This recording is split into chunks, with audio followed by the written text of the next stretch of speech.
Okay, folks, thanks for listening today. This is Will with Schedule Fly, and I'm excited as heck to have Scott Youkilis on the phone with me. He's out in San Francisco and is an owner at Hog Rocks, which has been around doing great stuff in San Francisco since 2010. And he's working on opening Loma Brewing as well. So, Scott, thanks for taking the time to do this today, man. Yeah, thanks for having me.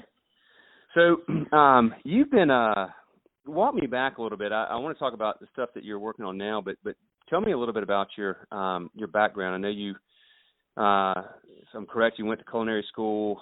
You've been in the business for a long time. So what kind of prompted you to get involved in the restaurant business? Well, I was born and raised in Cincinnati and went to school at Indiana. Got a bachelor's degree there, but meanwhile, working in high school and in college, I just worked in restaurants. My uncle owns a couple restaurants, or had been in the restaurant business for a bunch of years in Manhattan. So I got to see what he was doing, and just somehow I got drawn to it. I'd worked at one of the most popular, biggest family-owned restaurants in Cincinnati, Montgomery Inn. Got to, it was just a cool experience, and just somehow something about I got drawn in, and still to this day I don't know exactly how that happened, but just did. So went to school, Indiana, and figured if I want to own a restaurant, I should probably learn the whole business. And as I'd been cooking at home and for friends, but working more front of the house early on, I decided that maybe culinary school would be a good option for me to round out my knowledge and experience. So I went to Johnson & Wales in Providence, and it was a pretty easy decision between CIA and Johnson & Wales were the two leaders at the time, back in the late 90s. And then Johnson & Wales seemed more appealing to me because it was more business focused, and they're a university and they have business school, and so I was going to get, and that's what I was really the culinary arts part was important, and the creative and the skills and all that were good, but they somehow linked, they looped in the business aspect really nicely. So did that, worked my weekends in New York when I could, at my uncle's restaurant. I worked at Odeon on Tribeca. He was running the place then. And then I finished school in a year and a half. It went quick, and decided, well, I could either stay in New York on the East Coast or move to San Francisco, where I had a bunch of friends and the other epicenter. And so I decided maybe San Francisco would be a better move, closer to the wine country, closer to where all the food comes from. And there was just a real amazing experiences, and in terms of learning and that were in store for me in San Francisco. So I ended up making that move in 2000 and line cook job for a year, ended up moving to Tahoe, worked up there for a year, came back, and I met I made a good friend who ended up becoming my future business partner. We opened Maverick in 2005, which is my first restaurant, about 35, 40 seat restaurant. I was the chef. My partner was the general manager and Sam. And then it was 7 days a week, 15-hour days for 5 years or something, something along those lines. The restaurant was a huge learning experience in life and restaurants and business, and we ended up we came out of the gates pretty strong. Ended up 2006 we were named Best New Restaurant by San Francisco Magazine Readers Poll. Same year we were also named Best Brunch, and that ran for about 5-6 more years after that. Best Brunch in San Francisco. So it's some good awards. And it felt good. We were doing a great job, and we did all the way to the end until about 2013, where we had a kitchen fire, and that pretty much ended that. So it was a good 8-year run. In 2010, we opened Hog Rocks. I ended up finding a different partner. Guys approached me and thought we'd do a good job working together, so we opened Hog Rocks in 2010, and that's 6 years this week. July 1st will be our 6-year anniversary. Well, so, congrats, man. So yeah, and I've read just a lot of great things about Hog Rocks and some old articles I found about Maverick. I mean, you've done really well. I'm curious, Scott. What? Okay, so you go to culinary school. Pick the one that has a little bit more of the business management side. If you were to weigh, kind of what you've learned, and then you went and, not that long after getting out of San Francisco, you're starting your own place. So did you learn more from the doing or from the classroom, or how would you weight culinary school versus just, having to roll up your sleeves and learn from trial and error?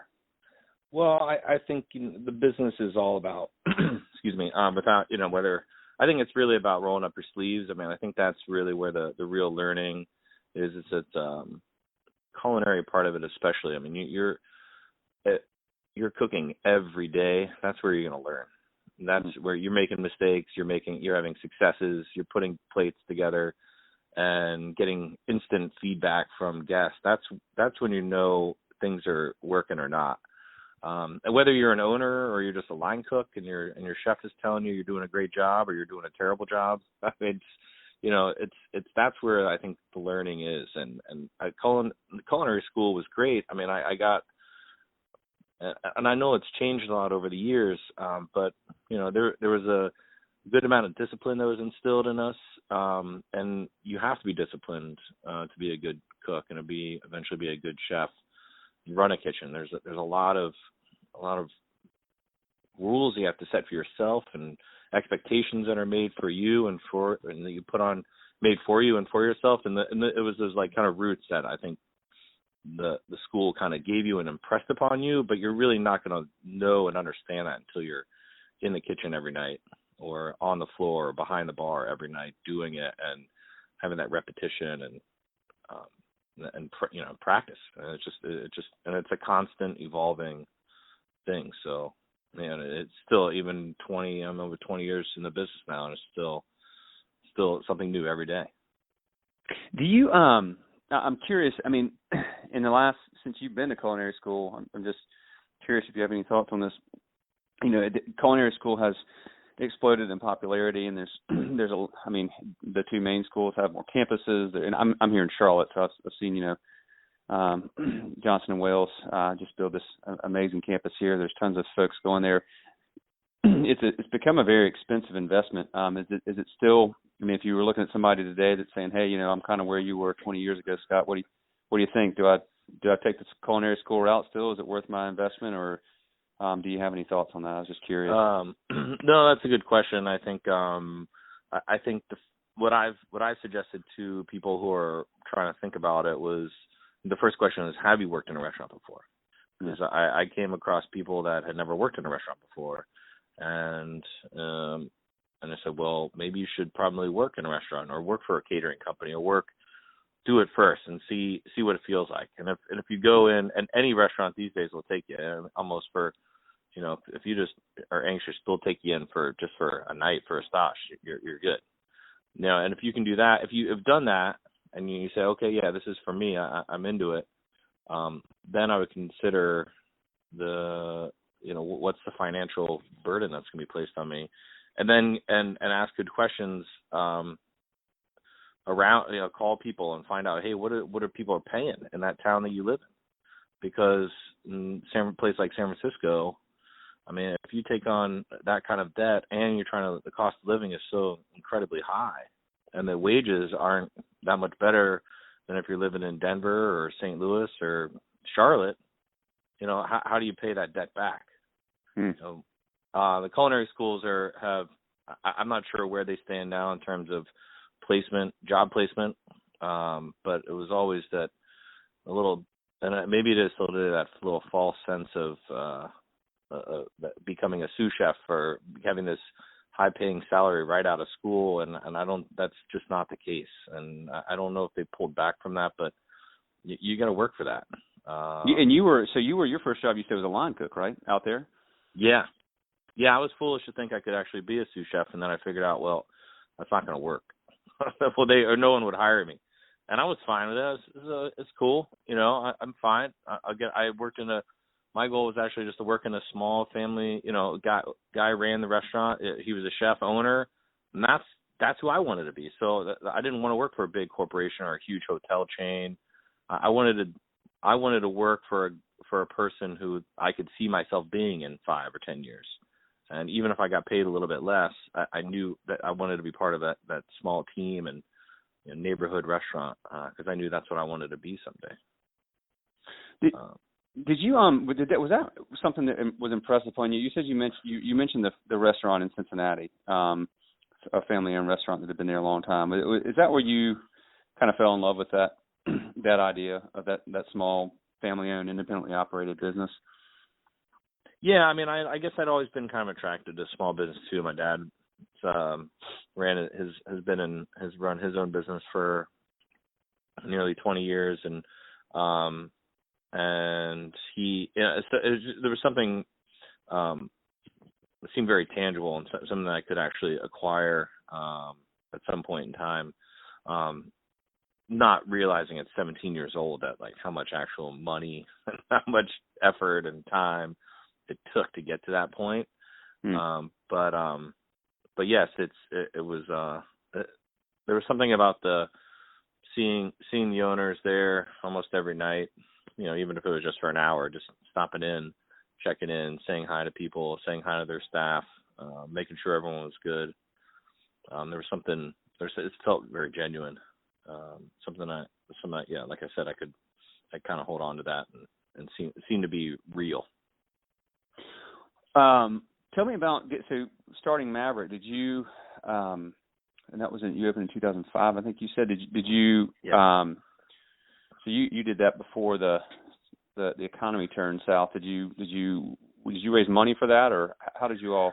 Yeah, we put together, we scraped every penny we could get together, about $250 all in. We purchased the business that was thriving in that space, and they had done so well. They moved down the street and opened a bigger space, but kept that one open. It was a restaurant called Limon, become a very successful Peruvian restaurant in San Francisco, and they've been doing it for a bunch of years. And so we knew we were moving to a good location in terms of, you know, there was a successful business there. Not the cleanest, nicest part of town. The Mission, that end of the Mission, was still uncharted, and so we had some complications early on with just all kinds of the friendlies. The locals were. It's kind of hard to explain, I guess, but Mission Street, it can be pretty rough, and so we ended up. So we got in for a good deal, but yeah, we put together. We had a loan through loan through the mayor's office, through a business loan. We had some private loans from friends, family. We had investors come in. We threw in some of our own money, and we did a lot of the work ourselves and opened up and remodeled in about 3 months, a little bit less than that. And yeah, like so, we were off to the races. We were busy from day one. So and. Compared to now, where, you know, restaurants we only had a beer and wine license, so it was much cheaper. Now Hog Rocks, we had to buy liquor licenses, and now we bought a liquor license for $70,000 in 2009, and now they're up to $250,000 just for a liquor license. For a liquor license in San Francisco. So, you know, you're thinking, wow, I paid $250,000 to open a 40-seat restaurant, all in. And now it costs the same amount of money just to get the license. Is that and that's a lifetime license though, or yeah, it's an asset. It's your greatest asset you got, and that's it's a real big cost, and so you know to find a place in a neighborhood like the Mission District. You know, 10 years later, 11 years later, it's just doesn't exist.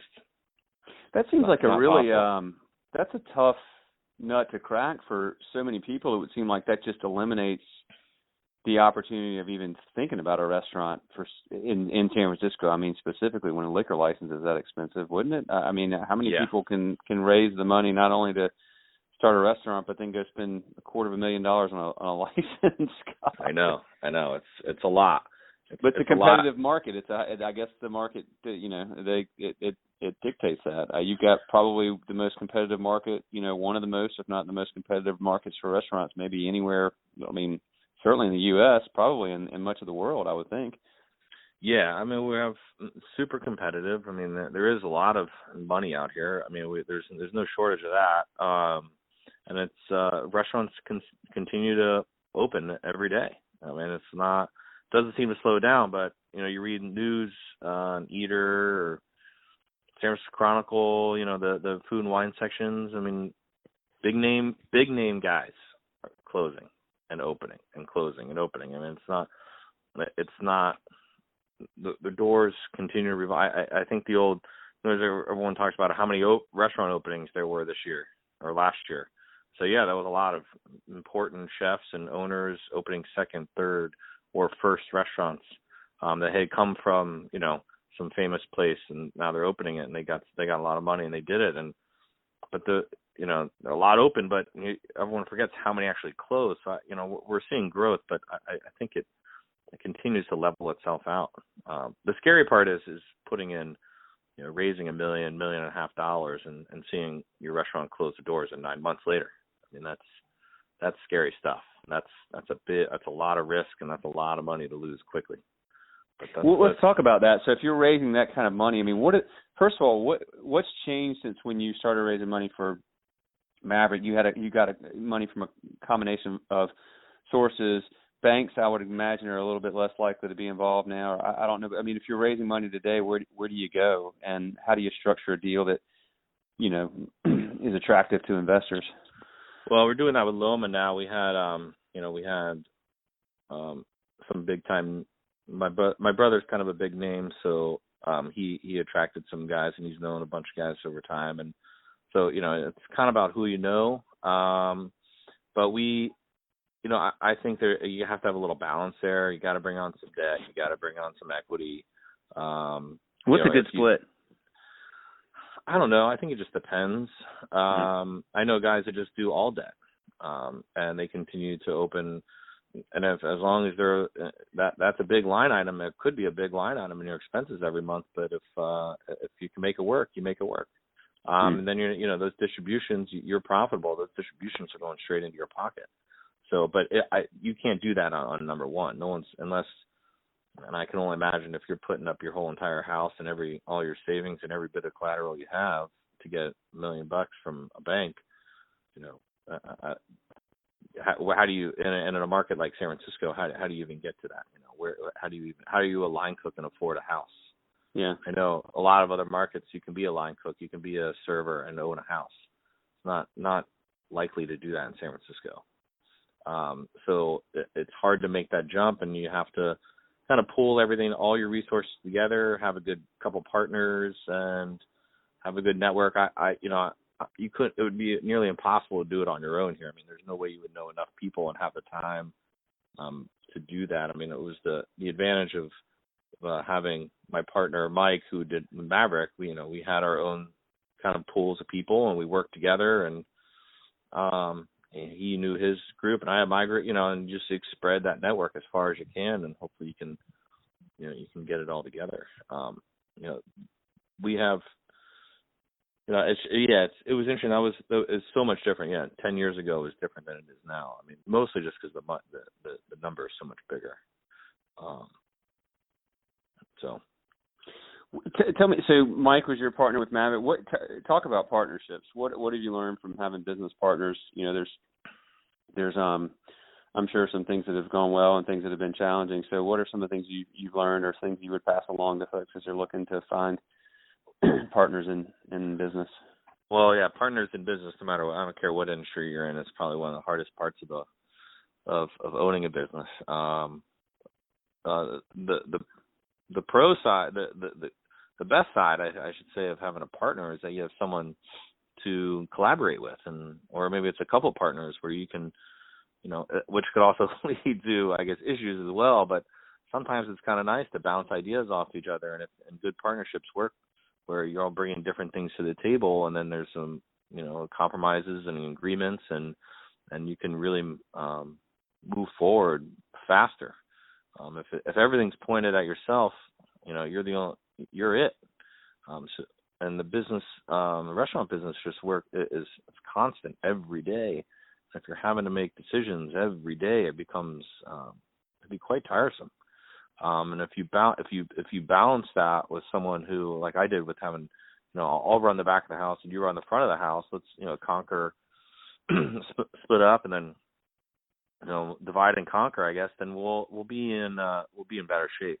But the hard part is that when you start to butt heads, or you start to count hours, God forbid you to end up coming to that, but those are real issues that people will come up with, where you're like, hey, I'm here 15 hours a day and you're only here 5 hours a day and we're getting paid the same. Like, what the hell is that all about? So we didn't really run into those issues so much. I think it's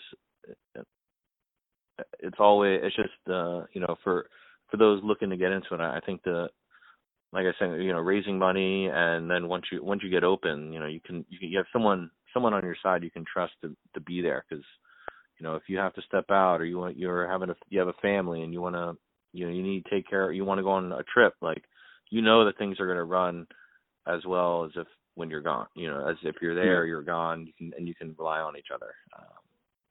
My partners now are less on the restaurant side of things. They've kind of been more, they've kind of left it up to me to be kind of operations guy, which is great. So I've had to lean on my managers and chefs to be there for me and rely on them, which is great too, because they're all amazing, and they've all been dedicated and very talented, and they're all looking to continue on, and learn as we go. So yeah, partnerships. It's like I said, I think it's one of the hardest parts of the business. Do you need to have had? Is it important to have worked with your potential partners, and so you've kind of been with them, when things got tough, and what happens when hard situations or stressful situations arise, and how they react? Or I don't know. Trying to think how to. I don't know. Maybe I don't know. Ask that question again. Sorry. Well, I'm just curious if it's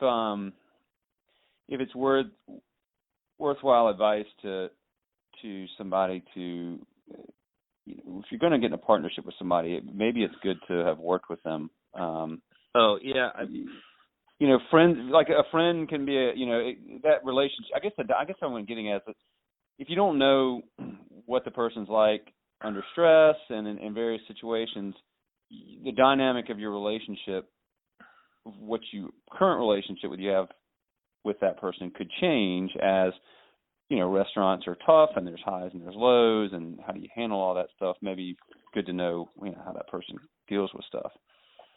No, I get. No, I think that yes, it can be advantageous for sure to have worked with someone in, if you are side by side for that person, in the weeds, busy Friday night, nothing's going right, and you see how people react to that. Yes, I think that's usually a good indicator of what's going to happen. Now, if we own that business together, what's it going to be like? But it's only an indicator of what happens in that moment, because there's other stresses and other problems that are going to come in when you own the business. Yeah. The chef doesn't have to worry about things that the owner has to worry about. Right. And so, and there's a different set of problems. So how do you address those problems? So, knowing someone beforehand, it's always going to change, but I think it can't hurt to have been with that person. And I'm sure that it does change, and yeah. I mean, I'm in that with my brother now at Loma. He's new to the restaurant business, so he's not as he's been great because he's open, and he's listening, and he's trying to absorb as much as he can, as fast as he can. And I think, he's going to go through a whole change in perspective on how restaurants are and how they're going to be. How it's, like you said, the highs and the lows, and how do you deal with that? It'll be interesting to see how he does adapt to it. I mean, from myself and from my general manager and my chef, and who've been in the business for a long time, this is kind of have been part of opening teams. It's, we kind of know what to expect. He doesn't. So I think, but yeah, generally speaking, I think, it's probably a good idea to get to know that person pretty well, and see what they're like in the heat of things. So yeah, the idea of owning a restaurant can be pretty seductive if you're, from the outside looking in. But the reality is, and I know you love it, you've been doing it a while, but it's a tough road to hoe, isn't it? Yes. Yeah, I think TV and movies and books and magazines make it pretty glamorous, but it can be a grind. There's no doubt. How do you balance that? I mean, you've been doing it a long time. How do you talk about like the first 5 years at Maverick working, 15 to 17 hours a day, 5, 6, 7 days a week? I mean, how are you able to find, or have you been able to find a good, sustainable balance as the longer you've done this, between, work and life outside of work? Yeah, I've been able to, I've had some good people working for me. I've set the kind of operationally, I've set it up now so to rely people knowing what the expectations are from the interview. When you come in, you want to interview for the assistant manager or the general manager or the chef job. Like this is what's expected of you, and because this is who I am, and this is what this place is all about. And so that's helped pull me away, and mostly it's to allow me to expand the current brand, expand into a new market. Like I am opening a new restaurant in practically a brand new market for me. And San Jose is an hour away. Los Gatos is an hour away. There's a whole. We're in the Bay Area, but it's completely different. So it allowed me to do those things, and for me, that I think that becomes attractive to an incoming chef or incoming manager or server or bartender or whatever. Look, there's growth here. There's more to this. And if I'm just the guy, if I'm in the weeds every night cooking, if I'm behind the stove every day, where are we going to go? How are we going to move forward? So, and in a place like San Francisco, it's hard to survive on one. So you got to think about how you can continue to grow. And restaurants too, right? I mean, they're quick. They don't. I mean, forget the whole how many restaurants die in a year or never make it past a year. How many restaurants make it past 10 years? And the reason I think is because they're not meant to last that long. They're trendy. They're a moment in time. A lot of times restaurants will be open 10 years and they'll just close up shop, and they might still have 10 years left on their lease. We were Italian, now let's do Mexican, whatever. Let's do something new. Let's reinvigorate it. We still rent. We still got. Our profits have slowed down. Let's try something brand new, and maybe we can do it better. So I think they have a short lifespan for many reasons, and I think a lot of them are good reasons. I don't think there's anything wrong with changing things up, keeping it fresh and new.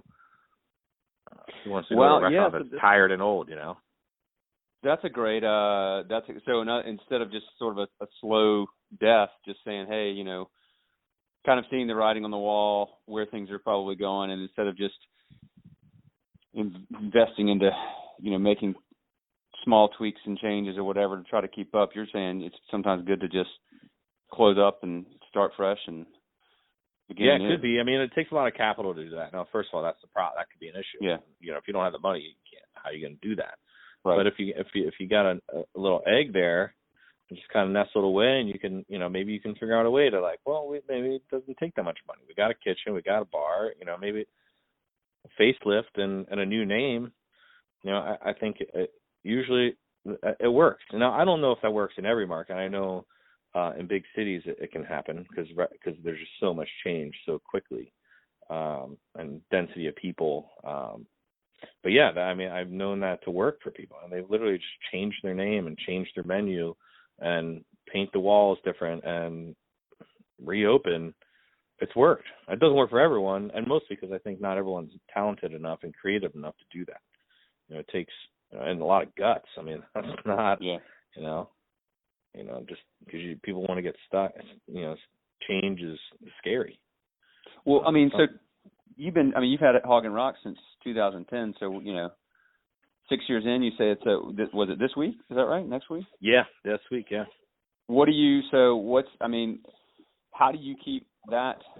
I'm sure you have a few years of, it being kind of new and exciting, whatever. 6 years is, so you're starting getting into the tail end of maybe a 10-year cycle of something like that.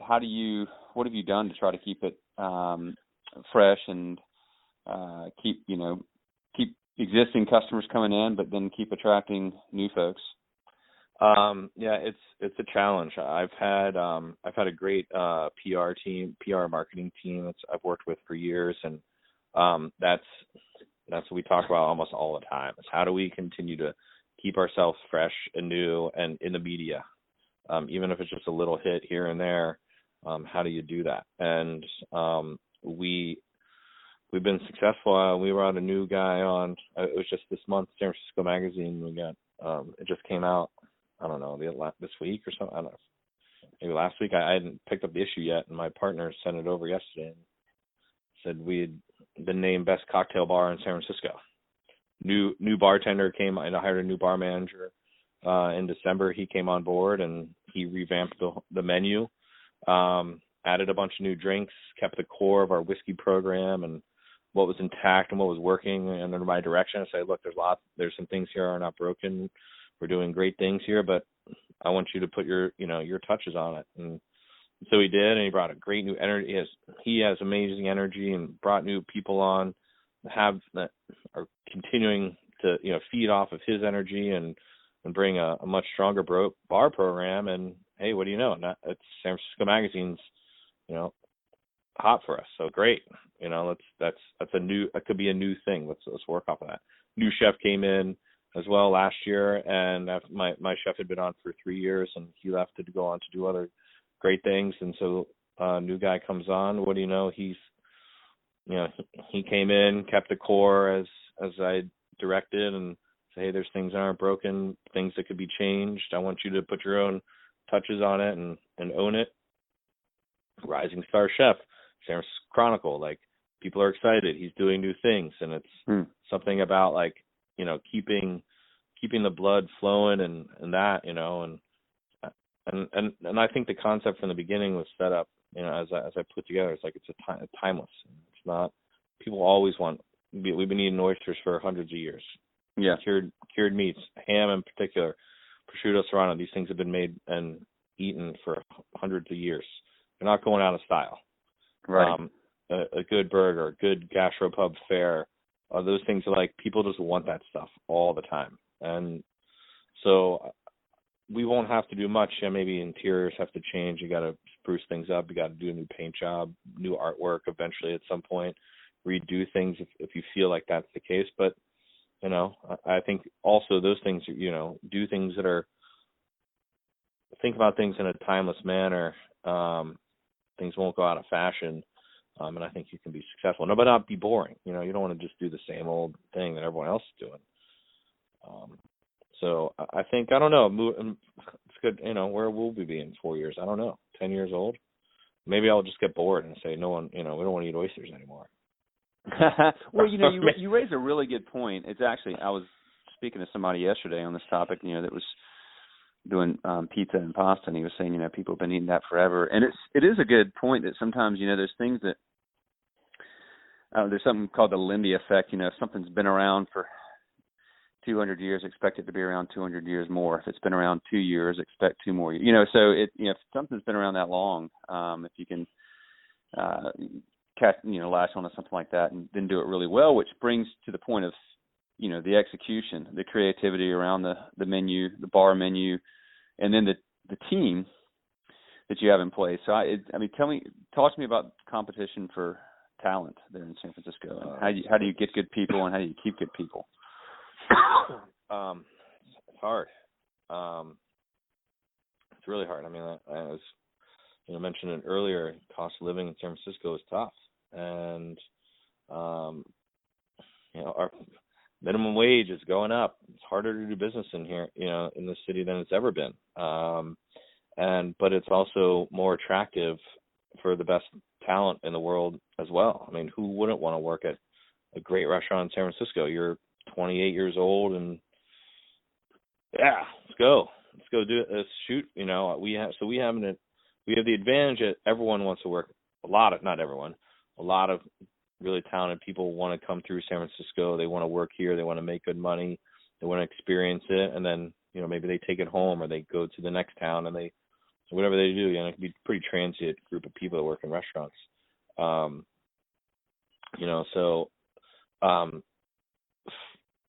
Finding them and holding on to them is hard, and it continues to be always an issue. And then you move down the line between line cooks and people I don't know what the graduation rate or people coming out of culinary school is these days, but I think there's less and less people doing that than there used to be. I think a lot of people just they want to still continuing to skip a step. They don't want to get down and dirty and start from the bottom and work their way up anymore. Might be a generational issue. So it's a shift. You have to be. I've considered having to be creative in terms of how you set up a restaurant. So if you don't have as many talented people around, your labor pool is lower. Maybe you gotta not have a 6-man cooking line. Maybe you need to come up with a restaurant that has a 3-man. Or if you can't find bartenders that can all measure and jiggers and care about making a good cocktail and tasting, you can only find 2 of them. Well, maybe you should have a smaller bar and only have 2 wells. Maybe the third well is just, there's just there's maybe an extra step that now has to go into it in the planning and the conceptual part of it. And that could be in it. That's something that you have to that I've actually considered, thought about. I guess I've been a little bit lucky. I've also had my few people I wish I could take back I didn't hire, but that happens and you just move forward. What have you learned about hiring people? Are there things that you're looking for, important things that you're looking for every time you speak with somebody or interview somebody? Mostly personality, especially the front of the house. If they're just, we have a fun place. It's supposed to be, people come in a lot, a couple times a week, neighborhood place, got to be smiling, got to be cordial, care about people, and you can usually tell a lot of that early in the interview, kind of person they are. That's usually the good starting point. Someone I can actually have good conversation about anything with. We just get along, passionate about the industry. And so this is, the usual, real, just quality people. That's usually where I start. I want to have someone, I can probably teach them a few things if they don't know it, or maybe they've done it a certain way at another place. There's a lot of things to be learned, but you can't learn hard work and personality. Those things that's in you. That's your core. So you got to, I get those things first, and then, experience for sure. We've had issues, servers recently where, they're just maybe a little too green, or they're not ready to work in a restaurant that has a pretty complex menu, and there's 250 bottles of booze on that back wall, and there's a lot of stuff to know. And if you've never worked in a place that is demanding of you in that level, then we can only coach you so much. Yeah. You have to want, maybe not necessarily have, I'm willing to give people a chance, and we do it all the time, but like, you have to want it. You can't just walk in a place like ours and just be like, yeah, I'm gonna work here Friday nights. I'm gonna be a server now. Like, no, not really. You're not. You're not ready for that. Like, not even close. So it's been, it's hard. Like I said, it's harder than it used to be, but I think that's, 10 years ago it was still hard to find people good people that you could really trust. Yeah. Yeah. So, I'm interested in one more thing about that, because you mentioned, people are wanting to sort of skip that step, particularly maybe in the kitchen. Is that becoming more of a trend, or has that always been a trend, or are you seeing that? Do you think it may be a generational thing, or? I think I think it's a combination of them all. Yeah.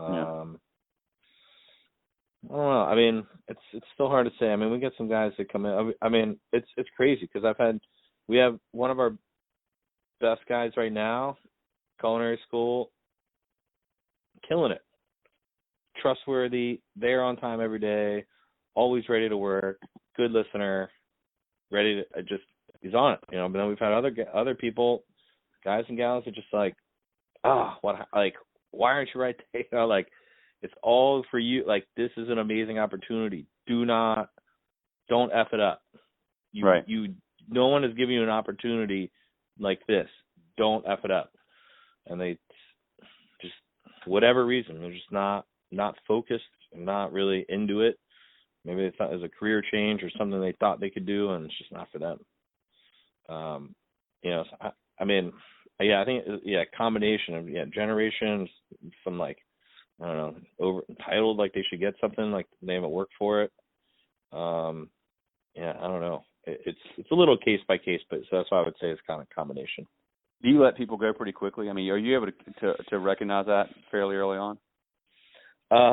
Yeah. I mean, unfortunately, I'm probably quick to release. Too quick to release, to lose patience. We've also been too quick to hire too. Probably another fault. Where you're like, kind of need someone quick, and you're like, well, let's just take a chance, and it always seems to never work out. But it's like, restaurants require a lot of manpower, so sometimes you just need bodies.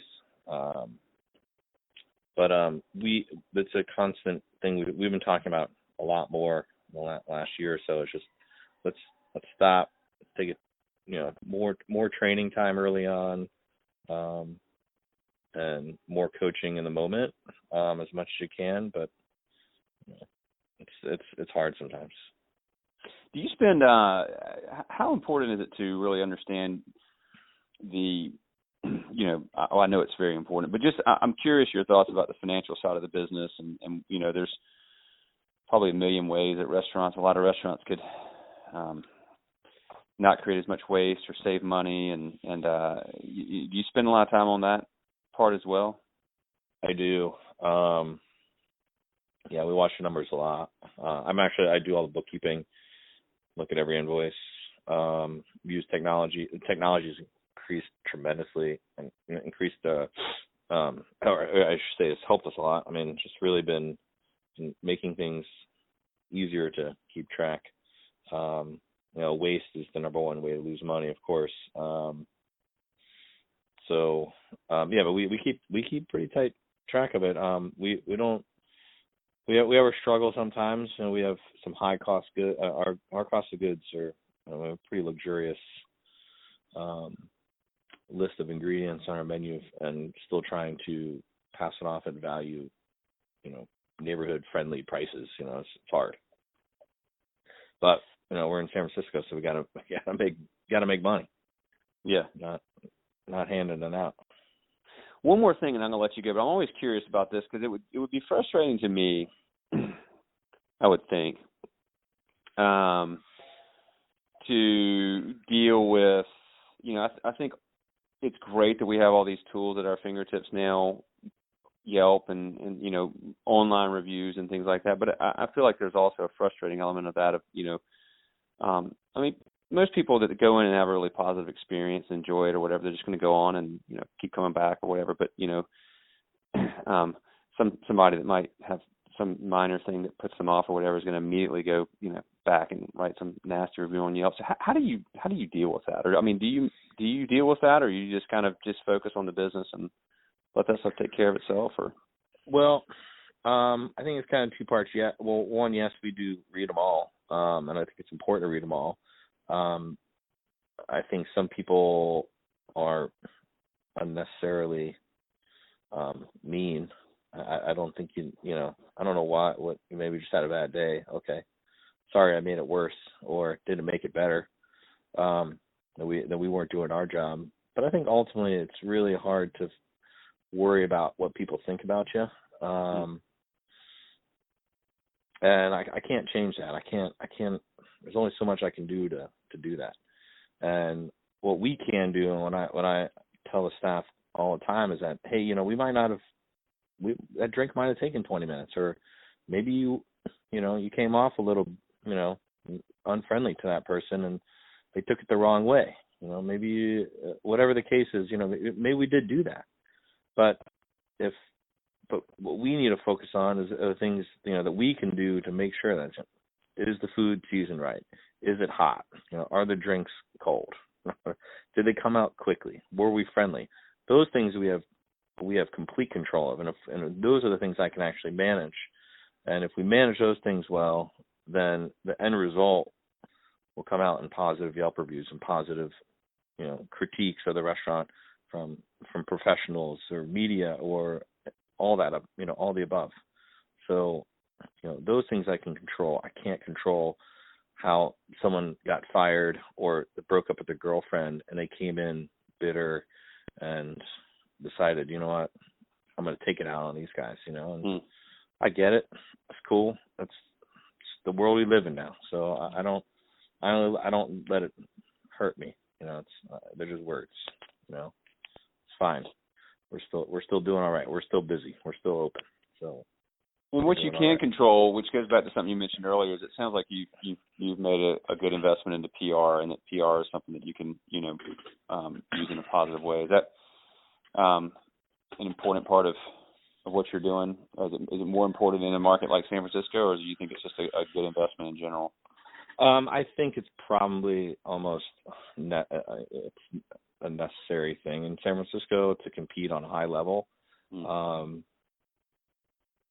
I don't know. Unfortunately, I don't know what it would be like to not have it. I mean, I always dream about not spending that money. Like, wow, man, look at we would save so much money, but then there's that fear, like, man, if we pulled this thing at this point 6 years later, like, what happens? Do we just fall? Who's going to manage it? There's still a lot of social media, newsletters, and media requests, and we want to announce a new thing. Like, someone has to do that. Yeah. And so they are a very valuable resource. And they're great, and they're friends and colleagues, and they're great people. I don't know. I would say in a smaller market, it probably doesn't. It might not be as necessary, but the stakes are getting higher in every. I mean, it's cheaper to open a restaurant in Charlotte, I'm sure, than it is in San Francisco. But there's still competition, and there's still money involved. I mean, it's still a business, and you don't want to fail. So you got to figure out what you can afford, and and try not to overspend, or try to be smart about how you spend that money. But yeah, I mean, the PR thing has been, and marketing has been huge. And I'd rather spend the money on actual people doing the work and being in contact with people than just throwing like a billboard up or throwing an ad in a newspaper.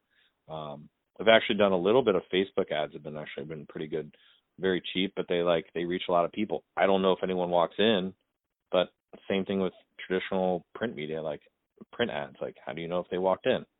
I bring a coupon in, like, how do you know? So there's so many people are on their phones, on social media, reading the blogs, reading all the food stuff. There's, if we continue to keep PR team is focused on that, and we'll keep our name out there. That's money well spent. Scott, this has been so awesome, man. I could talk to you forever, but I want to respect your time. I've taken more than I actually think I had intended to. So I really hope it didn't take too much of your time. I didn't want to go too far. I could talk all day too about the restaurant business, man. No, man. I mean, I really would. I love listening to you. You've had some great experience, and you've offered really some fantastic advice. Is there anything else that I don't know, maybe anything I didn't ask you, or anything you want to part with? No, I think we covered a lot, man. I think it was, it's a tough business, and I think the, final thoughts, I guess, someone who think about entering, or wanting to do or making that step, you're a chef or GM or whatever, and you want to go that next step, just make sure you do a lot of research and a lot of homework and figure out whether or not, you're ready, and make sure you have enough money, because I don't care what city you're in or what business you're in. If you're undercapitalized, you're done for. So, it's being prepared and understanding, the risks that are involved. It can be a very a very, very great experience. It can be a very, very very, very bad situation too. So, just be careful. Good stuff, man. Scott, thank you very, very much for the time. I really appreciate it. When is Loma opening? Hopefully the end of July. So we're about 4 weeks. I feel like I've been saying 4 weeks for the last 4 weeks, but I think we're waiting. The brewery is making. We're waiting on the brewery. We can't open a brewing company without, even though we have a huge food program and a kitchen, can't open a brewing company without our own beer. So the brewery is just continuing to get pushed back a day, a week here, a day there, and we'll be making beer next week, and then beer can't speed up the fermenting process. So about 3 or 4 weeks, and then we'll be ready. So can't wait to hear about it, man. Good luck, and and I really appreciate it very much, and everybody listening will as well. So thank you, Scott. For sure, Will. Thanks so much for the opportunity. All right, man. Have a good one. Okay, appreciate you. Thanks so much. All right, take care. Bye. Bye.